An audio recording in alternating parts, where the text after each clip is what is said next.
bilang dia bilu di Thomas mga aktibo yang perlu kasi ang wazal na tama ba kilo muna muna yung kaya na siya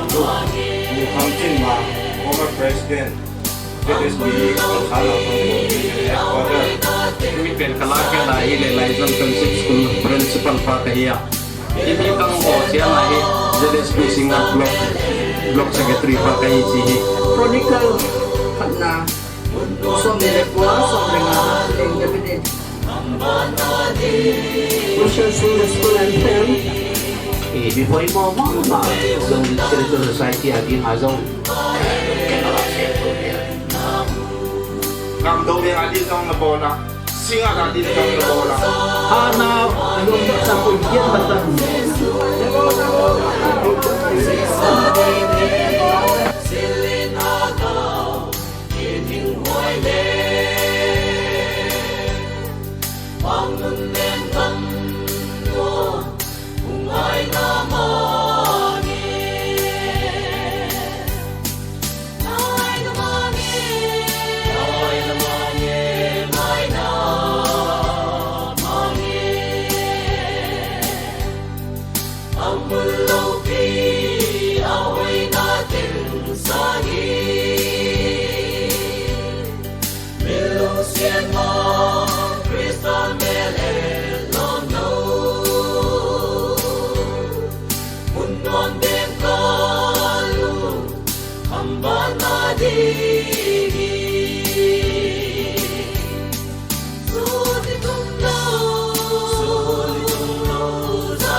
Ka kamchin mang nang maum nahin na huku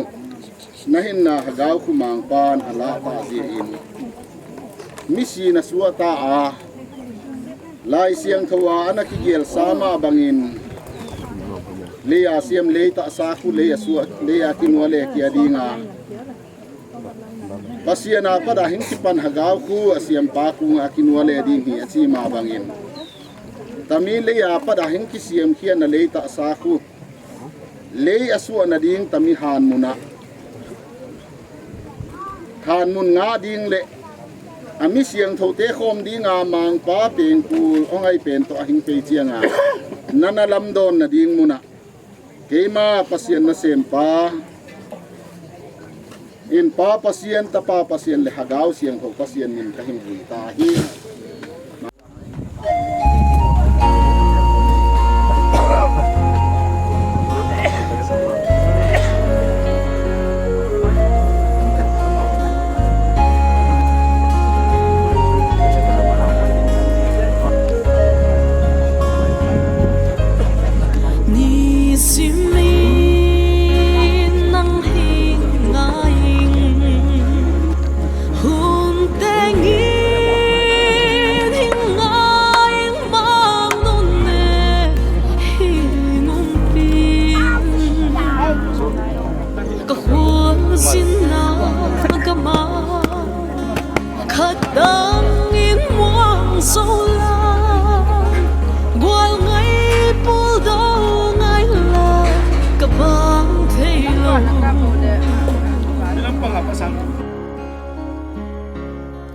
Hui băng mong đã ngoài sim lây lung khăm nan mấy băng hiên bóng nôn nọ kim thay lâu hàng băng hiên ngoài xe ly mang nôn em nắng lâu